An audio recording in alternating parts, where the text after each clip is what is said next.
네, 안녕하세요. 리테라 유디입니다.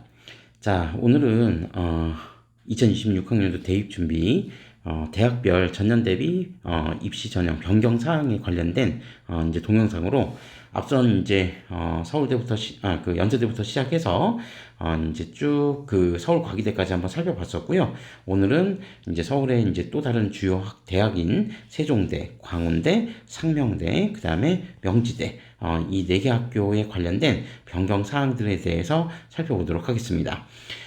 이제 중요한 내용들, 그러니까 그 제가 앞선 동영상들에서도 이제 말씀드렸지만 기본적으로 이제 최종 확정 요강은 아마 이제 5월달 이후에 이제 나오게 될 텐데 그때 이제 최종 확정 요강을 통해서 보다 이제 좀 구체적인 변경 사항을 살펴보시되 다만 이제 전년도에 공개되었던 변경 사항 관련된 이제 각 대학들이 발표했던 이 내용들 중에는 특히 전형 방법에 대한 변경 같은 경우에는 확정 요강을 통해서 다시 바뀌는 경우는 그렇게 많지는 않거든요. 그래서 전형 방법에 있어서의 변경은 조금 더 눈여겨서 보시고 이런 부분들을 좀 미리 좀 대비를 해 보시는 게 좀 필요할 것 같다. 네, 그렇게 좀 말씀드릴 수 있고요.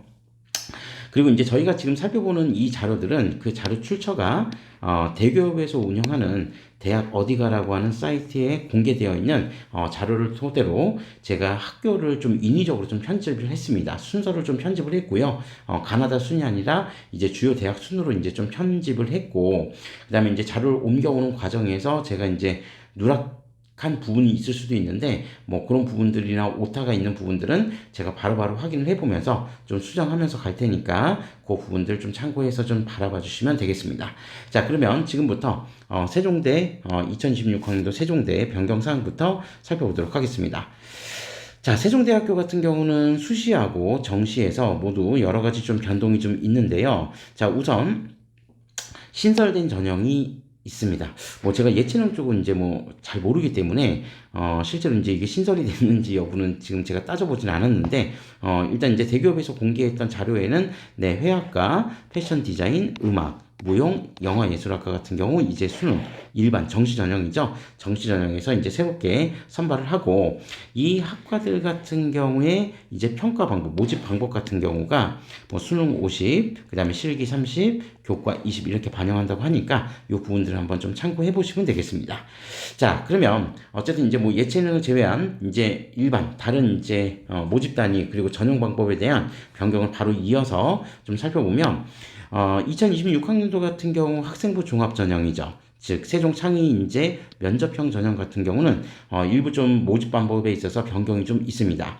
자, 그러면 어떠한 이제 좀 변화된 내용이 나오는지 그 부분들 한번 살펴보시면 자, 2025학년도 같은 경우 2025 같은 경우 경영학부, 호텔 관광 외식 경영학부, 그다음에 생명 시스템학부, 컴퓨터공학, 기전공학, 창의 소프트학부 같은 경우에 이제 면접형의 그 전형 방법이 어떻게 돼 있었냐면 1단계 같은 경우는 서류 평가로 3배수를 모집하고요.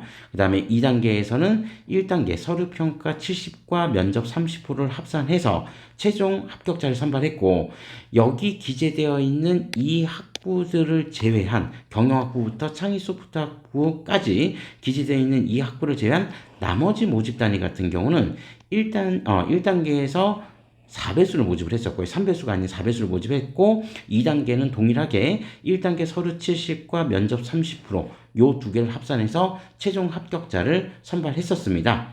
그런데 이제 2026학년도에는 자, 국제학부, 경영학부, 호텔 관광 외식 경영학부, 그 다음에 생명 시스템, 전자정보통신공학, 컴퓨터공학, AI 로봇, 인공지능 데이터 사이언스, 창의 소프트학부 같은 경우에는 그러니까 전년도에 비해서 이제 3배수 모집 단위로 들어가 있는 이제 그 모집 단위들이 조금 더 확대가 됐는데 어쨌든 3배수를 모집하는 모집 단위들이 전년도에 비해서 확대가 됐고요.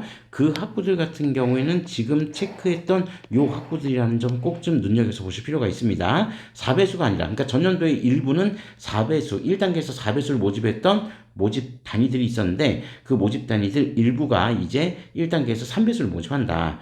그리고 2단계에서는 서류평가 60과 면접 40%를 합산해서 최종 합격자를 선발한다라고 하는 점을 눈여겨서 보시면 되겠습니다.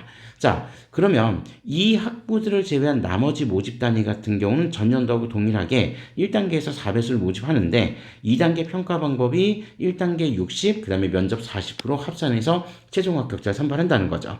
자, 그러면 이 변화에서 세종창의인재 면접형에서 가장 눈여겨서 바라봐야 될 변화 내용, 변화 포인트가 바로 뭐냐면 3배수 기존에 4배수 1단계에서 4배수 모집 단위를 했었던 일부 모집 단위가 3배수 모집 단위로 변경된 그런 모집 단위가 있다는 거고, 자, 그 다음에 2단계 평가 방식은 동일하게 변동이 되었습니다. 그러니까 전년도에는 1단계, 2단계에서 서류평가 70과 면접 30% 합산해서 최종 합격자를 선발했는데 2026학년도에는 면접 비중이 전년도에 비해서 10%씩 확대가 됐다는 거죠. 그리고 1단계 서류평가 비중이 10%씩 하향 조정이 됐다라고 하는 점을 기억해 두시면 되겠습니다. 그러니까 이 얘기는 결론적으로 면접형이라고 하는 전형 자체의 취지에 맞게 면접 비중 자체를 면접평가의 비중을 기존 30에서 40%로 확대를 했다. 그러니까 일반적으로 학생부 종합전형에서 면접을 운영하는 대학들 같은 경우에 세종대학교를 제외한 나머지 대학들 중에서도 상당수의 대학이 보통 면접 비중 30%를 평가 비중으로 삼고 있는 대학들이 많은데 이제 세종대학교 같은 경우에 면접 비중을 40%로 늘렸으니까 면접의 영향력이 그만큼 이전 연도에 비해서 더 커졌다. 이 얘기는 달리 생각을 해보면 서류에 조금 미흡한 부분들이 결론적으로 면접에 의해서 보완이 될 가능성이 좀 더 확대가 되었다. 이렇게 보시면 되겠습니다. 제가 봤을 때 면접 40% 정도의 비중은 절대 결단코 면접 비중 자체가 낮은 비중이라고 볼 수 없기 때문에 면접을 통한 변별적 요소가 훨씬 더 커졌다라고 하는 점을 눈여겨서 보시고 세종대학교 면접형 학생부 종합전형에 지원하시는 수험생들께서는 철저하게 면접 대비를 하셔야 된다. 이 부분 말씀드릴 수 있고요. 그리고 세종대 면접형 같은 경우에 면접 방식은 서류 기반 면접이기 때문에 우리 이제 그 지원하는 수험생들의 학생부를 기반으로 해서 면접이 출제가 된다라고 하는 점을 염두에 두시고 전공 적합도나 인성, 그다음에 학업 역량에 대한 여러 가지 측면들을 생기부에 부각되어 있는 여러 가지 측면들을 구석구석 살펴보시는 게 이전 연도보다 더 중요해졌다라고 하는 부분들을 말씀드릴 수 있습니다. 자, 다음으로 수시 학생부 교과 전형에서도 역시 변화가 좀 생겼습니다. 특히 이제 일반계 고등학교 같은 경우에 내신 성적이 교과 성적 커트라인에 또는 입결치에 비슷하게 나온다라고 하면 이제 아무래도 예측 가능성, 합격에 대한 예측 가능성을 높이기 위해서 학생부 교과 전형을 많이 지원을 하게 되는데 그 부분에 있어서 세종대학교에 좀 변화가 생겼다는 점, 이 점도 눈여겨서 보실 필요가 있습니다. 그래서 이제 그 변화 방식에 대한 부분을 보면 학생부 교과 전형 같은 경우에 교과 성적 100%로 학생을 선발한다는 점은 전년도나 2026학년도나 동일합니다. 다만 교과 성적, 반영 교과에 있어서의 가중치가 좀 달라졌는데요. 자, 2026학년도 같은 경우 공통 과목과 일반 선택 과목에 대해서는 가중치 80, 그리고 진로 선택 과목에 있어서는 가중치 20을 적용한다. 이렇게 되어 있습니다. 이게 일단 변동 사항인데, 그러면 전년도 같은 경우에 어떻게 선발했었냐라고 하는 부분을 보면 전년도 같은 경우 그냥 편의상 인문 자연으로 그냥 분리해서 살펴보도록 할게요. 인문 같은 경우에 반영 교과는 국어, 수학, 영어, 사회 교과군이었습니다. 그리고 자연계열 같은 경우 국어, 수학, 영어, 과학 교과군이었는데 국수영사든 국수영과든 간에 공통 일반 선택, 진로 선택에 대한 가중치 없이 공통이나 일반 선택 과목 같은 경우는 등급별로 환산 점수를 부여를 했었고, 그 다음에 진로 선택 과목 같은 경우에는 성취도 A, B, C에 따라서 부여되는 점수를 좀 달리해서 가중치 없이 점수를 산출했는데, 올해 같은 경우에는 가중치를 부여를 해서 공통과 일반 쪽의 비중을 80, 진로 선택의 비중을 가중치 20을 이제 두게 되었다라고 하는 점을 좀 기억해 두시면 되겠습니다. 어차피 이제 진로 선택 과목에 대한 전년도에 그 반영 비중 자체도 그렇게 크진 않았었기 때문에 제가 봤을 때 뭐 이렇게 조금 변경을 한다고 해도 내신 성적이 전년도하고 비교했을 때 어느 정도 이제 편차가 발생을 하느냐, 이 부분에 좀 주목을 하셔야 되는데, 제가 봤을 땐 그렇게 크게 편차가 발생하지는 않을 것 같습니다. 그런데 뭐 학생들의 성적 패턴이라고 하는 게 정말 천차만별이기 때문에 전년도에 이제 세종대식으로 환산했을 때와 2026학년도 세종대식으로 환산했을 때 그 편차가 생각보다 좀 크다. 보통 편차가 크다라고 한다면 뭐 학생부 교과 전형 같은 경우에는 워낙 작은 점수 차이에도 합격에 당락에 영향을 줄 수 있기 때문에 그 편차가 보통 한 전년도하고 2026학년도식하고 계산을 했을 때 대략 한 0.3 정도 이상 편차가 발생을 하면 좀 주의 깊게 살펴보시면서 조심스럽게 지원 전략을 세워보셔야 되고요. 만약에 그 편차가 0.3 미만이다. 아니면 뭐 거의 비슷하다라고 한다면, 입결치에 거의 비슷하게 근접해 있다라고 한다면, 네, 뭐 지원 전략을 그냥 세워보셔도 괜찮을 것 같습니다. 다만 이제 그 편차가 0.3 이상으로 커진다라고 한다면 조금 조심스럽게 지원 전략을 세워보시는 게 좀 좋을 것 같다. 네, 그렇게 좀 한번 생각해 볼 수 있을 것 같고요. 어쨌든 그 학생부 교과 전형 성적 방식 자체는 좀 바뀌어 있으니까 그 부분들 학생부 교과 전형 지원하는 수험생들께서는 이 부분들을 조금 염두에 두시고 지원 전략을 세워보셔야 된다. 그렇게 좀 살펴보시면 되겠습니다.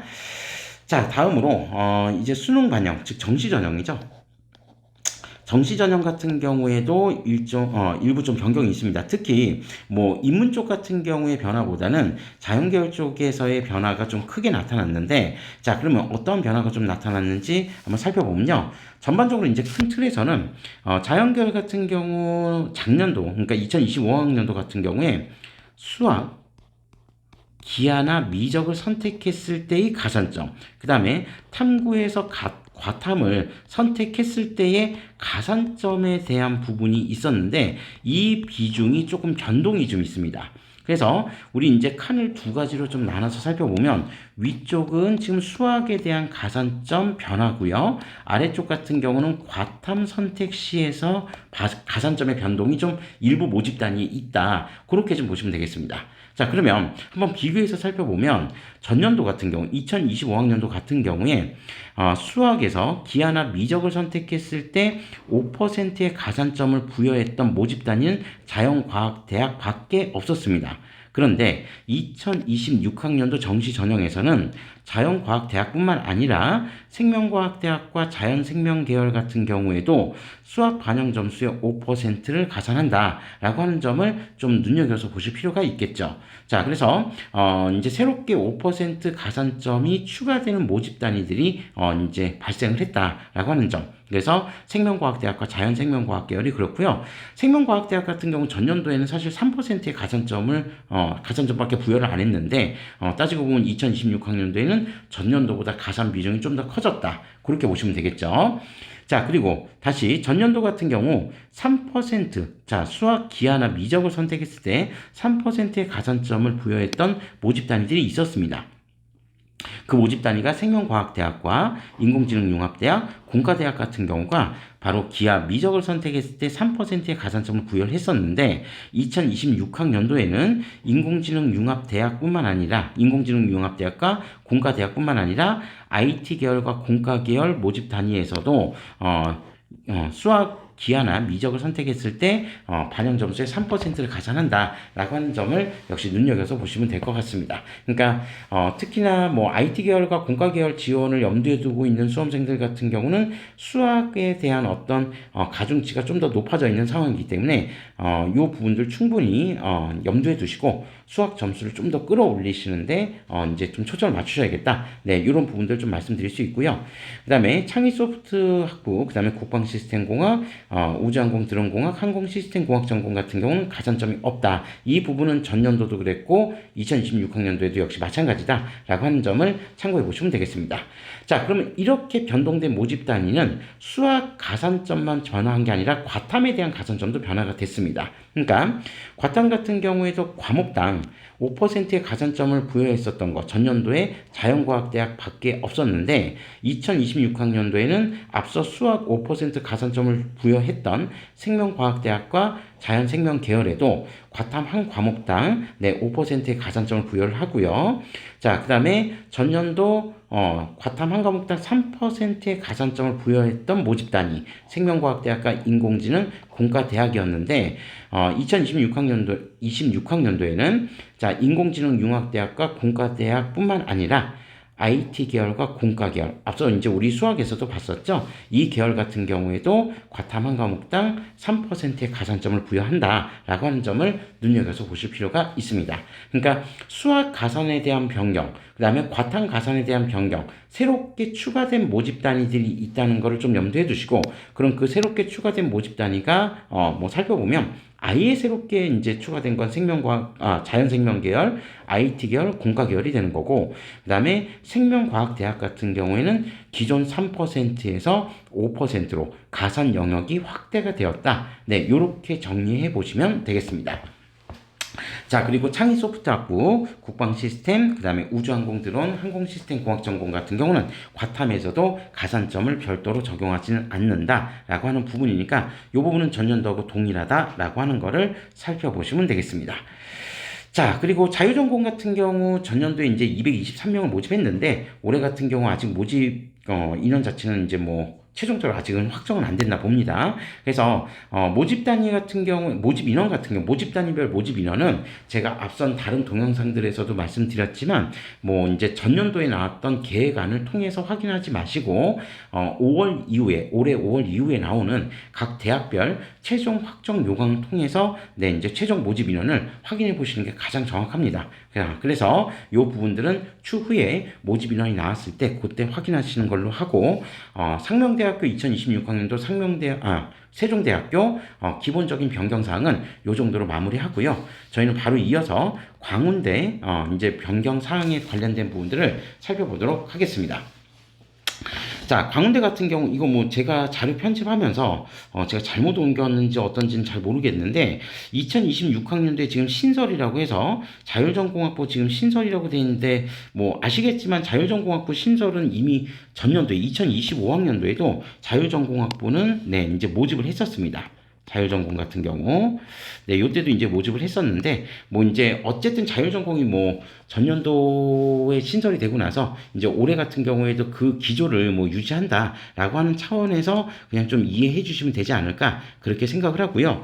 그리고 이제 모집 인원 자체는 정시에서만 모집을 합니다. 그래서 여기 이제 밑에 보시면 수능에서 394명을 모집한다라고 되어 있는데 394명 그러니까 전년도보다는 일단 모집 인원 규모는 네, 조금 줄어든 것 같습니다. 그러니까 뭐 비슷하긴 한데 조금 감소한 것 같고요. 전년도 같은 경우가 아마 얼마였지? 한 400명 가량, 네, 400명 가량 됐었던 걸로 기억하는데, 뭐 그렇게 큰 변화가 있는 건 아니지만 어쨌든 좀 소폭 감소한 것 같고요. 물론 이제 뭐 최종 요강에서 조금 변경이 될지 어떨지는 그때 가서 지켜봐야겠지만, 다군에서 모집을 한다. 그래서 이제 기억하시겠지만, 뭐 전년도 2025학년도 같은 경우, 지금까지 이제 보시면 아시겠지만, 정시 가나다군 모집 시기에서 다군이 가장 선택지가 없었는데, 2025학년도에는 다군에 자율전공학부를 신설해가지고 새롭게 모집했던 대학들이 좀 많이 있었죠. 뭐 동국대 같은 경우도 있기도 했었고요. 그래서 2024학년도보다는 2025학년도에 다군 선택지가 훨씬 더 늘어나서 이제 정시 전형에 지원하는 수험생들에게는 다군을 그냥 100% 모험 전략으로만 바라보는 모집 시기가 아니라 조금은 전략적으로 바라볼 수 있는 모집 시기로 좀 변화했다라고 하는 점도 새롭게 변화된 측면이었고 그런 부분들이 아마 2026학년도에 좀 비슷하게 이제 좀 바뀌지 않을까 네, 그렇게 생각해 봅니다. 자, 어쨌든 자율전공학부 394명 모집 계획을 광운대가 정시 다군에서 모집 계획을 가지고 있고요. 그 다음에 모집 이제 방식은 전년도에도 그랬지만 인문과 자연 분할해서 모집을 합니다. 인문과 자연 분할해서 모집을 하고, 올해 같은 경우 2026학년도 같은 경우 인문 모집 단위 같은 경우에는 모집 인원 규모가 지금 현재 141명이 예정되어 있고, 자연 계열 같은 경우는 253명이 예정되어 있습니다. 그래서 총 합쳐서 394명을 모집할 계획을 가지고 있고요. 그리고 수능 반영 방식, 그 자율전공학부 수능 반영 방식 같은 경우는 인문 같은 경우에는 국어 30, 수학 25, 영어 20, 탐구 25 해서 국어 반영 비중이 가장 높다. 그리고 자연계열 자율전공학부 같은 경우는 수학 35가 가장 높고 국어 20, 영어 20, 탐구 25. 네, 이렇게 이제 반영을 한다라고 하는 점을 우리가 좀 참고해 보시면 되겠습니다. 어쨌든 이제 이 자율전공학부 자체 이제 뭐 작년에 정말 이제 제가 봤을 때 선풍적인 인기를 끌었던 것 같습니다. 그래서 상대적으로 학생들 작년 같은 경우 이제 신설된 대학들도 되게 많았고, 그러다 보니까 입결 데이터도 없는 상황에서 이제 모험성으로 지원했던 학생들도 상대적으로 좀 많았던 것 같은데, 이제 올해 같은 경우에는 전년도 자율전공학부에 대한 입결 데이터가 이제 올해는 아마 공개가 될 거기 때문에 그 부분들을 충분히 참고해서 지원 전략을 좀 수립해 보시면 될 것 같고요. 그래도 이제 모험 정도를 조금 염두에 두시는 수험생들 같은 경우는 모집 인원 규모 자체가 결코 작지는 않기 때문에 꼬리가 좀 길게 늘어질 가능성도 염두에 두신다라고 한다면 모험 전략을 한번 세워보시는 것도 괜찮을 것 같습니다. 근데 너무 무모하게 전략을 세워보시는 것보다는 평균 입결에 근접한 상태에서 적절한 모험을 선택해 보시는 거는 한번 선택해 볼 수 있는 전략이 되지 않을까 그렇게 생각해 보고요.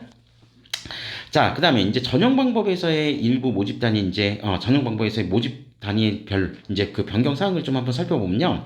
학생부 종합 전형 같은 경우에 이제 변경 사항이 좀 있습니다. 전형 방법에서. 자, 그래서 학생부 종합 전형 같은 경우 광운 참빛 인재 면접형 같은 경우에 어떻게 이제 변경 사항이 있냐면 결론적으로 이제 말씀드리면 면접 비중이 확대가 됐습니다. 우리 앞서서 지금 세종대 같은 경우에도 면접형에서 면접 비중 자체가 기존 30에서 40%로 확대가 되었었는데, 광운대도 역시 마찬가지로 면접 비중을 기존 30에서 2단계 면접 40으로 확대를 했다. 그래서 모집 인원 1단계에서의 모집 인원, 그러니까 그 몇 배수냐, 몇 배수 선발하냐도 좀 변화가 있는데, 가장 중요한 변화는 어쨌든 면접 비중이 확대가 되었다는 점입니다. 자, 그래서 이제 기본적으로 광운 참빛 인재 전형 이제 면접 확대되었다는 점 이외에도 1단계 선발 인원 배수가 기존 3배수에서 3.5배수로 이것도 확대가 되었다는 점. 그러니까 아무래도 이제 1단계 모집 인원 배수를 좀 늘려놓으면, 증가를 시키면 기본적으로 경쟁률이 조금은 상승할 가능성이 좀 더 있다라고 하는 점도 염두에 두시면 되겠습니다. 어쨌든 중요한 점은 2단계 면접 평가 비중이 기존보다 10%더 높아졌다는 점이 가장 눈여겨서 봐야 될 부분이다. 이 부분은 세종대랑 비슷하게 그 의미를 해석하시면 되겠습니다. 그래서 면접 평가의 비중이 높아지면은 그만큼 면접 자체가 가장 중요한 변별 요인이 될 수 있다라고 하는 점을 염두에 두시고 철저하게 면접 대비하시면 될 것 같고요. 자, 그 다음에 소프트웨어 우수 인재 전형 같은 경우는 1단계 모집 인원 비중은 동일한데, 2단계 면접 평가 비중을 기존 30에서 40%로 확대했다는 점, 요 점이 일단 좀 변화된 측면이다 라고 하는 점을 비교해 보시면 되겠습니다. 자, 다음으로 논술 전형 같은 경우에도 평가 방식을 좀 변경을 했는데요.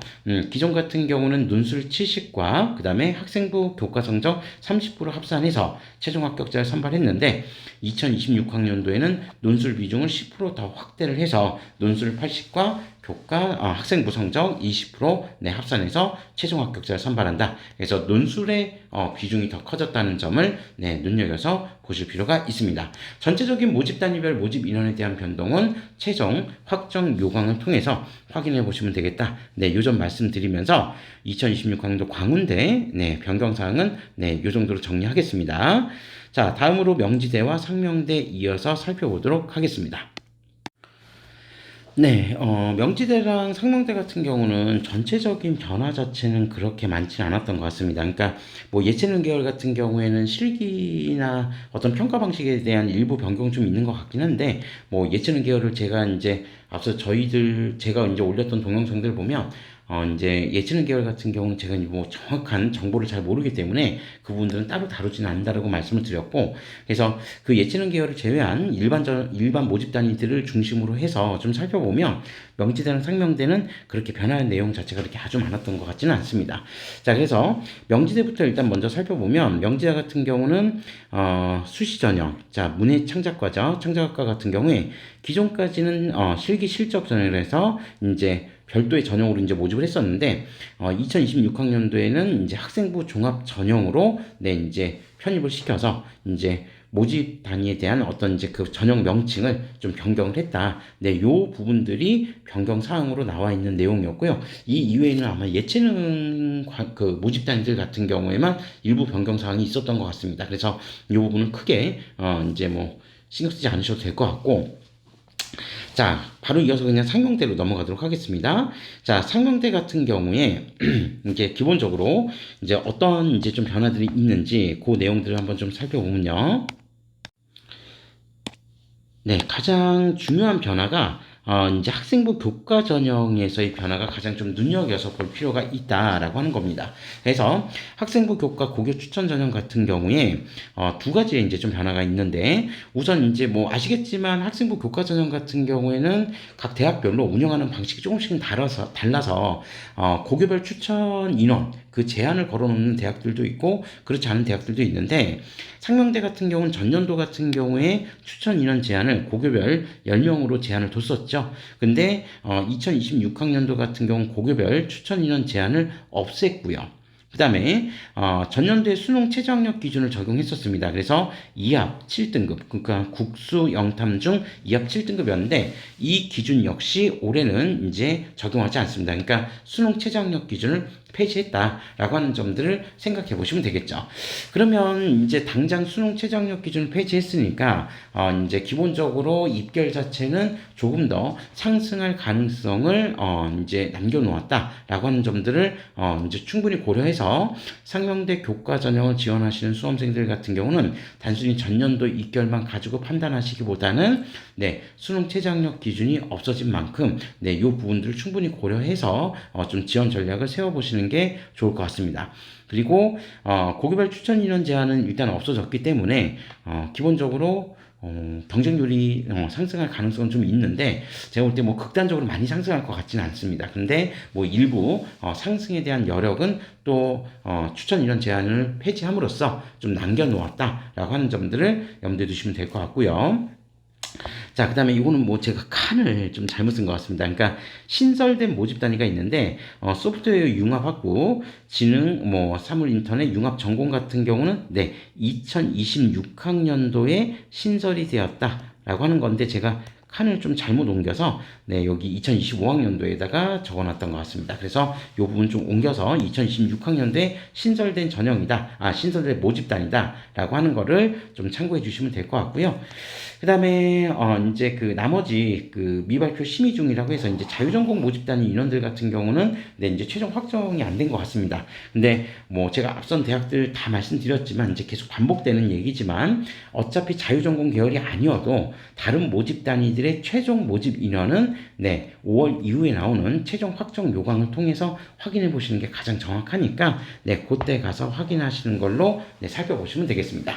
자, 이렇게 해서 명지대랑 상명대는 그 변동 내용이 아주 뭐 디테일하게 세부적으로 많지는 않았고, 다만 상명대 같은 경우에는 전형 방법에 대한 변동에 있어서, 그러니까 그 학생부 교과 전형 같은 경우에 추천 인원에 대한 제한 없고 그다음에 수능 최저학력 기준 폐지됐다는 점, 이 점이 가장 중요한 변화 포인트라고 생각이 되니까 그 부분만 좀 염두에 두시고 교과 전형 지원하시는 수험생들께서는 참고해 주시면 되겠습니다.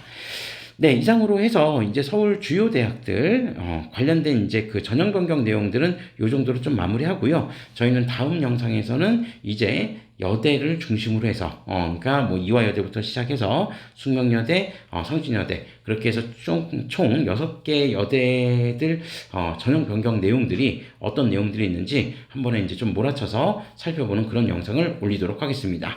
자, 오늘 영상 시청해 주셔서 감사드리고요. 저희는 다음 영상에서 다른 내용으로 다시 여러분들을 찾아뵙도록 하겠습니다. 감사합니다.